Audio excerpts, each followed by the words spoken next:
Vicissitudes de transhumanistes. Les transhumanistes. Voilà un sujet ayant interpellé Bill McKibben, que j'ai d'ores et déjà mentionné, et qui a publié un ouvrage traitant en partie du sujet en question, intitulé « Humanicide ». Je ne peux que vous le conseiller. Cela fait déjà plusieurs années que je l'ai lu, et je ne pourrais vous en faire un exposé détaillé. Mais qu'importe. Je vais tout de même vous parler de ce sujet qui ne suscite que peu d'esclandre dans la société, mais qui en réalité nous concerne toutes et tous. Je vais vous en expliquer la raison, sous peu. Si je vous dis Elon Musk ou Mark Zuckerberg, vous pourriez me dire « Ah ben oui, je les connais, ce sont des milliardaires. » Et à mon tour, je vous rétorquerai « En effet, vous avez vu juste en me nommant cette spécificité. » C'est précisément ce qui caractérise ces individus-là que l'on nomme transhumanistes. Si l'on se réfère à l'étymologie, qui est toujours un bon moyen pour saisir le sens d'un mot et se l'approprier, ou s'en désunir, transhumaniste signifie littéralement, lorsqu'on l'applique à un individu plutôt qu'à un courant de pensée, ceux et celles qui souhaitent changer la nature humaine. Le préfixe trans exprime la notion de changement, positif ou négatif, nous allons en voir davantage. Tandis que humaniste, pas besoin de vous l'expliquer, vous savez d'emblée à quoi cela fait référence. Peut-être êtes-vous familier ou familière avec la notion d'eugénisme si vous avez une base de connaissances sur la science-fiction ou l'histoire du nazisme. Je vous ai dit plutôt que ne pas savoir est naturel, et il ne faut pas en avoir honte. L'eugénisme, défini par le dictionnaire Larousse comme une théorie cherchant à opérer une sélection sur les collectivités humaines à partir des lois de la génétique, était un des projets de l'homme à courte moustache, prénommé Adolphe, et aussi d'hommes et de femmes bel et bien actuels, à mon grand dame. Pourtant, comme je vous le disais dans un passé relativement proche, il y a en réalité moins d'une semaine, la génétique grouille d'inégalités, pas seulement au sein de notre espèce, mais dans tout le règne animal, ou presque. Mais alors, pourriez-vous me demander, pourquoi ne pas faire en sorte, si l'on en a les moyens, que ces inégalités soient enrayées? Je suis tout à fait en accord avec ce point. Chercher à combattre les inégalités, naturelles ou créées, et c'est pourquoi je me suis engagé. Malgré tout, autre élément que j'ai déjà soulevé dans ce proche passé, l'espèce humaine a les moyens, contrairement aux autres animaux pour qui cela est inéluctable, de passer outre ces inégalités, de les transcender ou surmonter, et ce de manière naturelle, en s'accaparant les outils nécessaires à son développement personnel, en maîtrisant son esprit et le savoir.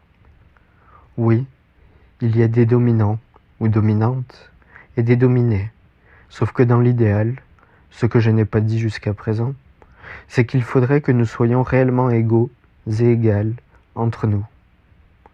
Pour Homo sapiens, transcender ces inégalités n'a pas besoin de passer par des méthodes controversées telles la manipulation du génome que certains et certaines, une minorité, défendent d'arrache-pied. Cette minorité, principalement établie sur la côte ouest des États-Unis, dans la Silicon Valley, a toutefois, comme on l'a vu, un pouvoir accru auprès de nous décideurs et décideuses, car, possédant à foison de l'outil le plus puissant dans nos sociétés modernes, à savoir, comme vous l'aurez compris, l'argent. Ces ultra-riches, qui sont pieds et poings liés à une idéologie mercantile, peu fertile, éphémère et déconnectée de la terre, nous imposent une vision qui paraît dès lors inévitable. Les sous-fifres de ces individus, politiciens et politiciennes du moment, dont on peut toutefois exclure certaines personnes ayant une réelle volonté politique mais ne se faisant pas élire, ont pour ainsi dire aucun réel pouvoir, bien qu'ils et elles préfèrent que nous l'ignorons. En fait, la raison en est que le système, dans sa forme actuelle, n'est pas en mesure de faire face aux nombreux défis qui l'attendent parce qu'étant à la botte de l'argent et du pragmatisme économique. Aujourd'hui, Dire non à un, ou plus rarement une milliardaire, paraît inconcevable. De l'autre côté de l'échiquier, dire oui à une personne assistée sociale est intolérable. J'aurai l'occasion de reparler davantage des personnes en situation de précarité financière, possiblement, je le souhaite, en vous offrant des témoignages directs. Mais parlons tout d'abord de ces riches, qui nous dominent et qui se pensent au-dessus des lois parce que l'étant la plupart du temps. Eux et elles qui flirtent avec l'impunité, doux et amer cadeau qui leur a été fait. Doux car leur étant présentement favorable. Amer parce que pouvant se retourner contre eux ou elles, à tout moment face aux inégalités qui se creusent au sein des mythes que l'on accepte collectivement. Il s'avère que de nos jours, ces individus-là, qui ont supposément réussi parce que dominant les autres, nous sont présentés comme des modèles à suivre et par le fait même, des individus les idolâtres. Ils et elles sont admirés par une foule de personnes, phénomène que j'ai pu constater avec Elon Musk sur les réseaux sociaux, quand j'avais encore du temps à perdre. Ce qui m'intéresse avant tout, c'est l'idéologie de ces milliardaires qui transparaît en partie à travers leurs gestes publics. Je vais être franc avec vous. J'ai une plus grande confiance, même si elle est très mince, envers Musk que Zuckerberg. Au moins, l'un, Musk, semble penser davantage aux conséquences de ses actes sur l'environnement en construisant des voitures électriques, qui néanmoins ne sont pas la solution, on en reparlera, et des fusées qui sont réutilisables. L'autre, Zouk, s'évertue quant à lui à cristalliser les opinions, exacerber la haine et favoriser les dépressions à travers les réseaux sociaux qu'il possède et souhaite nous faire vivre dans un monde virtuel où, semblerait-il, il n'y aurait, par magie, plus d'inégalité. Pour en revenir au premier, il voulait récemment acheter Twitter pour la modique somme de 44 milliards de dollars américains. Pourquoi ce choix ? Je doute que de la part d'une personne m'apparaissant réfléchie, cette décision fut spontanée, irréfléchie. Ce que Justin Trudeau ne savait peut-être pas de son côté, c'est que le multimilliardaire aurait pu acquérir une place de choix auprès de son gouvernement. En effet, Twitter, et Facebook également, détiennent un pouvoir éléphantesque parmi l'élite dirigeante de l'État canadien depuis 2014 en étant liés par un commun accord. Mais j'en reparlerai de manière plus approfondie dans un texte qui sera dédié au sujet. Finalement, Musk a renoncé. Et désormais, je vous avoue qu'en cet instant précis, je ne sais trop où cela en est rendu. Twitter a engagé des poursuites contre lui. Probablement qu'après avoir acheté des parts, celui-ci va finir par avoir suffisamment de pouvoir pour pouvoir infléchir la décision des têtes dirigeantes de Twitter et que ces dernières vont reconsidérer leur offre. Revenons-en aux transhumanistes. J'aurais aussi pu vous parler de Peter Thiel, ancien collègue de Musk ayant des liens avec le Mossad et le gouvernement canadien. Vous vous doutez que je veux en reparler. Ou encore de Sergey Brin et Larry Page, qui désirent, comme d'autres, transgresser la loi naturelle par excellence, à savoir la mort. Mais ce ne sont là que des noms et prénoms qui ne méritent pas que l'on s'y attarde, sauf que ces gens-là, faux privilégiés, peuvent, comme je l'ai déjà dit, susciter des élans, de la fascination ou de l'envie parce qu'étant des symboles de réussite. Pourtant, leur projet consiste à modifier la nature humaine une fois de plus, après que le capitalisme l'eut si bien fait pendant un temps, mais cette fois en utilisant les innovations technologiques pour parvenir à leur fin. La logique capitaliste n'est pas remise en question par ces individus-là qui s'imaginent, quand ils ou elles en ont conscience, que l'humanité va continuer de prospérer grâce à la géo-ingénierie et l'intervention de nouveaux objets dans son quotidien qui viendront être utiles à notre nouvelle condition humaine. Élément que je n'ai pas mentionné jusqu'à présent, volontairement ou non, à vous de décider, et le fait qu'il y ait une troisième entreprise, et non la dernière, et la moindre, que possède Elon Musk, et celle-ci s'avère être la plus inquiétante selon ma perception, nous rapprochant à grands pas du monde transhumaniste. Il s'agit de Neuralink, lancé en 2016 et dont les premières micropuces n'ont toujours pas pu être installées, car n'ayant pas reçu l'aval de la FDA, Food and Drug Administration, et nous pouvons en être soulagés.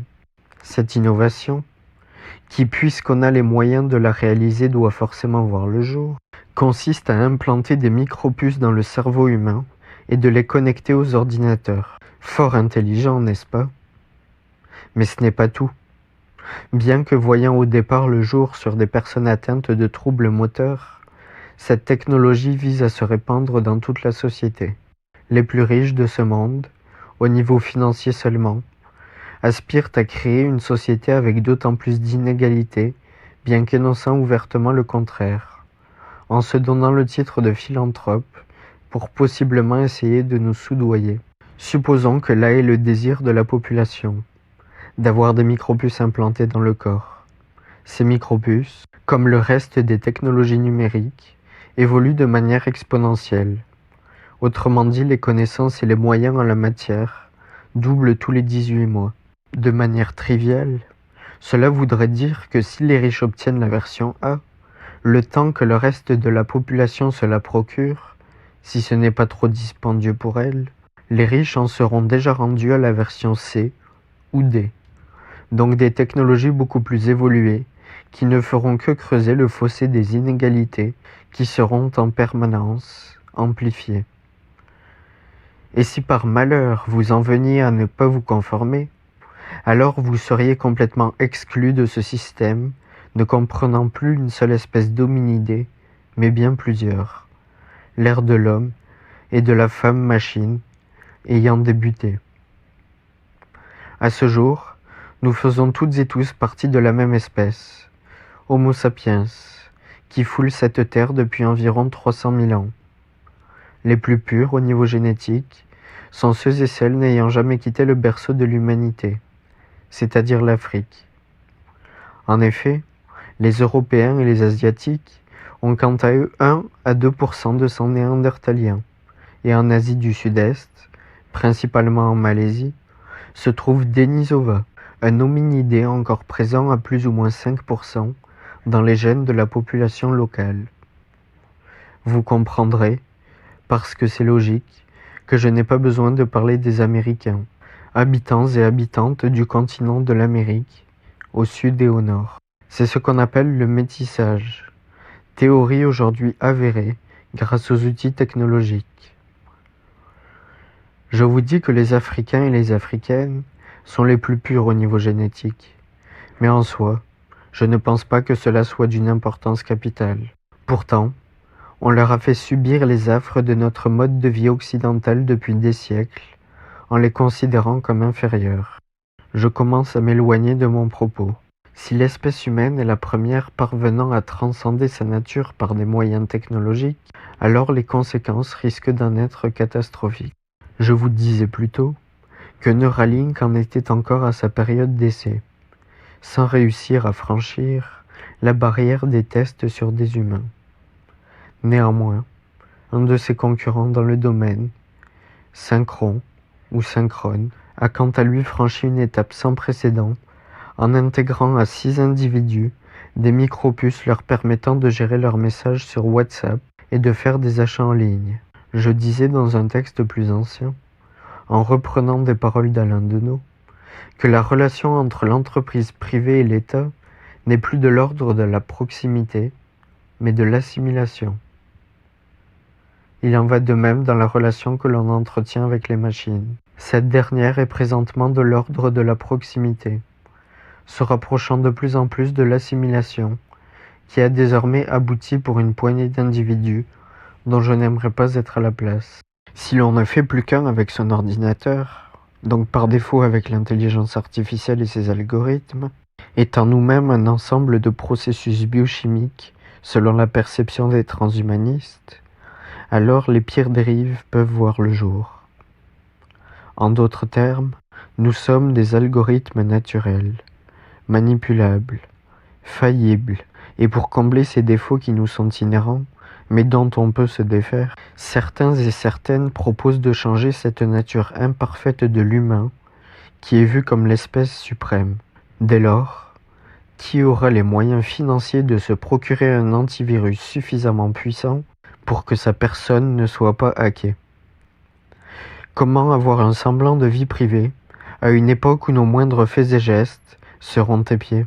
Comment, en tant qu'individu, décider sans se faire influencer par une intelligence froide et calculée, nous connaissant mieux que nous-mêmes, capable de maîtriser nos émotions et ainsi de décider à notre place? L'intelligence artificielle, que je ne rejette pas complètement car pouvant être bénéfique dans nombre de domaines, sera érigée en être supérieur malgré sa non-existence sur le plan de la conscience, étant toutefois ici pour servir notre condition, qui pourrait bientôt se voir transformée. Ce projet est porté par plus de personnes que l'on aimerait le croire, et de surcroît, ces personnes, comme je l'ai d'ores et déjà mentionné, ont un pouvoir éléphantesque sur les inclinaisons que pourrait prendre la société, de par leur somme d'argent colossale. L'armée des États-Unis a aussi fait des tests sur certains et certaines de ses soldats, et également sur une journaliste qui s'est jointe à l'expérience, dont le but était d'étudier et de modifier les perceptions humaines. On parle ici d'un projet récent, n'ayant pas sollicité l'aide de micropuces, car étant encore controversé, mais en utilisant des casques en mesure de modifier, comme je viens de le dire, nos perceptions cognitives. Jusqu'à présent, on n'en connaît que très peu sur les retombées psychologiques de ces nouveaux projets qui n'ont été testés que sur une faible partie de la population, finement sélectionnée. À moyen et long terme, et c'est ce qui me paraît comme étant le plus évident, c'est que l'être machine n'est pas viable, étant coupé de ses repères et de ses congénères. Si Neuralink voit le jour en 2016, c'est supposément parce qu'Elon Musk, inquiet de la potentielle évolution que pourrait prendre l'intelligence artificielle dans l'avenir, préfère que les êtres humains deviennent à leur tour des machines capables de rivaliser avec ce nouvel ennemi, créé de toutes pièces, et qui ne reste qu'un outil parmi tant d'autres. En se dotant de nouveaux outils, puces électroniques, qui seront en mesure de nous faire évoluer vers le meilleur. Vous l'aurez compris, je ne partage pas son point de vue. Peut-être en reparlerai-je davantage. Ce que je raconte a été en partie documenté par un auteur que je mentionnais hier, Yuval Noah Harari, dans son ouvrage Homo Deus, que je ne peux que vous conseiller. Autrement, il y a un résumé disponible sur mon site internet. Toutes mes excuses pour cette interruption promotion. Pour en revenir à mes haricots, Sally Hadi, la journaliste en question, travaillant pour le News Scientist et ayant participé à l'expérience du casque auprès de l'armée des États-Unis, a déclaré que ce qui a fait que le monde s'est effondré sous mes pieds, c'est que pour la première fois de ma vie, tout s'est tu dans ma tête. Mon cerveau, sans le doute de moi-même, fut une révélation. Il y avait soudain ce silence incroyable dans ma tête. J'espère que vous pouvez sympathiser avec moi si je vous dis que dans les semaines suivant mon expérience, ce que je voulais le plus, c'était d'y retourner et de remettre ces électrodes. J'ignore si je peux réellement sympathiser avec cette femme. L'expérience qu'elle a vécue consistait en une simulation où, tout à coup, en situation de guerre, des soldats ennemis chargeaient vers elle, armés jusqu'aux dents. Sans les électrodes, elle échoua la simulation. Étant prise de panique, réaction tout à fait normale, tandis qu'avec, ce fut en elle le calme intérieur qu'elle décrit, sans émotion et réagissant de manière robotique. Est-ce bel et bien là ce que nous voulons? Si là est le souhait de la population, je me plierai volontiers à cette volonté, quoique légèrement désespérée, je dois vous l'avouer.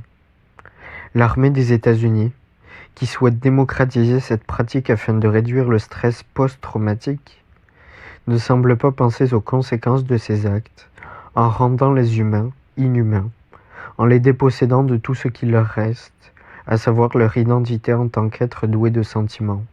Ces avancées technologiques, qui nous dit-on sont inévitables, sont un danger pour notre espèce, qui risque de perdre encore davantage pied avec sa véritable nature.